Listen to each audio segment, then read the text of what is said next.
Hello everyone, you joined me today in a random forest somewhere in the US. The reason why? Well, originally this video was going to be a variation on the meme, could one gorilla beat 100 individuals question, reminiscent of the 1 billion lines versus one of every Pokemon idea, which I also made a video on ages ago. But then, you see, during my research for this one, I found this survey here, and I realized something. There is a more pressing issue at hand. I'm not on about the 8% of people that think they could beat an elephant in a fight. That problem will solve itself. There's nothing we can do in the meantime, they're beyond help and without God. But perhaps, just maybe, there is hope for the 6% of people that think they can beat a bear in a fight. So long as they're smart enough to read a YouTube title though. So the good news to start, given this survey was focused on Americans, we can assume the bear in question is a grizzly bear, meaning you'll be fighting one of the smallest subspecies of brown bear, and yep, that's where the good news ends. Make absolutely no mistake, small in the bear world is like the cleanest part of Asmongold's house. Your odds of survival are already so low, the improvement is minuscule. First off, we're just going to quickly cover your basic bear facts. They're about 10 times stronger than you in every single regard. They have claws which are really big and will commit opposite day upon your insides, and this right here, this is the problem area. So in my opinion, if you're hellbent on fighting a bear, there are only really two stats that matter. Number 1, the durability of a bear, and number 2, the bite force of a bear. The former determines your win condition, and the latter determines the condition of you when the bear wins. And rather than just solely spout out numbers that aren't really going to mean anything to you, I think I'd prefer to give an example. Alright, gather around kids, let me break this down for you all.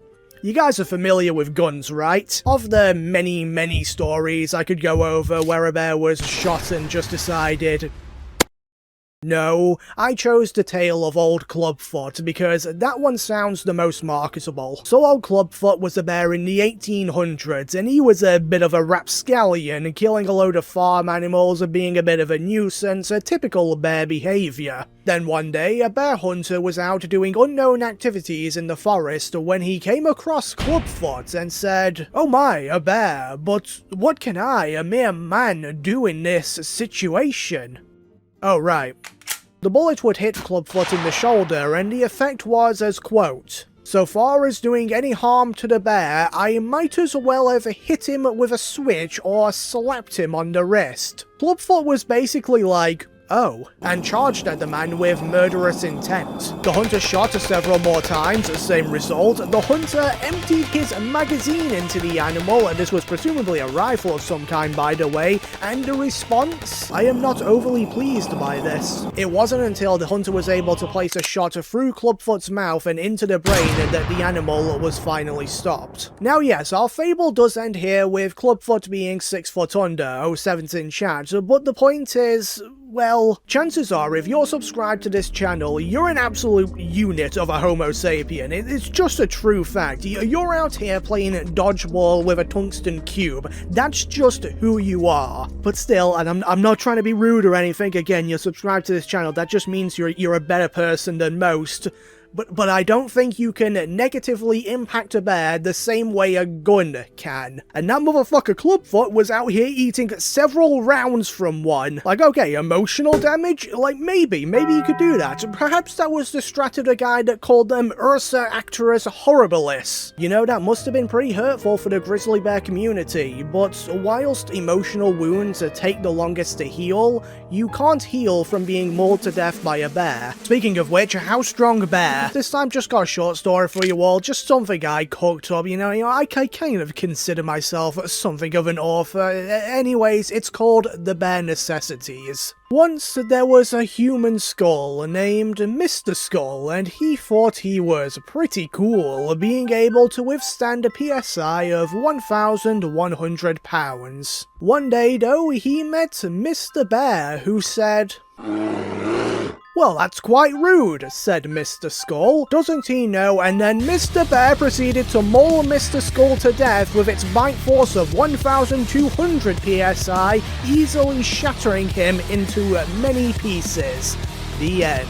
Moral of the story, that bite force is going to be applied to every single part of your body. Now there is one more thing I want to address, and I'm going to be honest, in the man vs bear matchup, it's probably the most important. See, a lot of people, they like to apply video game logic to real animals, and in the case of bears, well, let's look at this guy. Let's look at this little guy over here. Ursa Luna, big strong bear, very tanky with an intimidating attack. Not as intimidating as Ekans, but you know, still intimidating nonetheless. However, he's slow and unwieldy. I mean, there's no way in hell this thing could ever outspeed a turtle or a teapot. So you take this for example, and then people seem to get the idea that bears are really strong, really big, but really slow.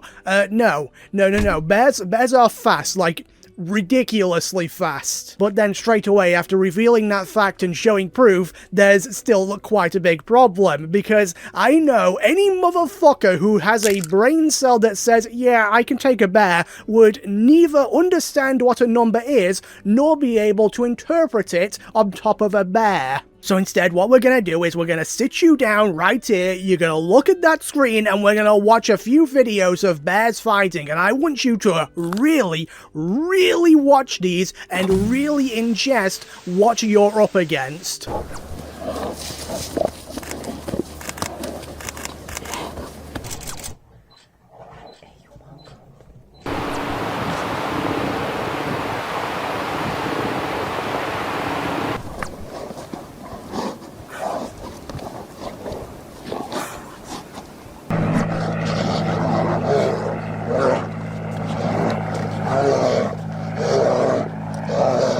That's it, that's how a bear fights. They are nimble, they are maneuverable, or I'll just get behind a tree or something. You think an animal that has evolved for millions upon millions of years cannot use the technique of going around an obstacle? You are fighting something with the strength of a lion and the agility of a chimpanzee.